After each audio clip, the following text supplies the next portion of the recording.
De vrouwen konden haar snel kwalificeren op de 1000 en 5000 meter. Letitia de Jong, die had teleurstellend net pleerst op de 400 meter, pakte haar revanche terug wel plaatsingen uit te dwingen op de kilometer. Ja, natuurlijk weet ik dat ik het nog ken, alleen nog op het moment dat het echt mat en als het dan niet snel is, dan wist ik wel, ik was er wel wat onzeker van. Ja, het winnen zwieren via 24 uur, om het in de holle jocht te bereid zien, maar het is lukt, dus dan is de opluchting extra groot. Irene Wust en Antoinette de Jong pleersen haar voor de World Cup op de 1000 meter. Antoinette de Jong wie dit weekend goed in vorm en pakte op de 5 kilometer haar vierde startbewijs voor de World Cup.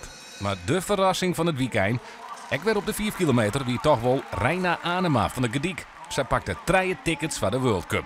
Ik zie meteen, het is correct alsof ik voor het eerst eigenlijk mij toch aan zo'n toernooi in TL. Want dan, dan riet je hier, dan heb je voor het eerst goed is en dan riet je grote PS, zeg maar. En dat dacht ik nou gewoon niet, dus dat is heel bizar. Bij de malje rekken Jorrit Bergsma zijn baanrecord op de 10 kilometer kwijt om Patrick Roest. Maar de steer uit Oudenboom pleest hem wel voor de World Cup op de langste afstand. Liekers Douwe de Vries en Marvin Talsma. Maar natuurlijk win je het lijst, maar hier is nog niks te winnen. Dus hier is alleen maar een ticket voor de World Cups te winnen. En dat is slaggen. En de belangrijke wedstrijden liggen later in het seizoen. En daar denk ik voor. En ik hoop je nog beter te worden. Aan de andere kant van de wereld wie er Fries succes op het ijs bij het short track.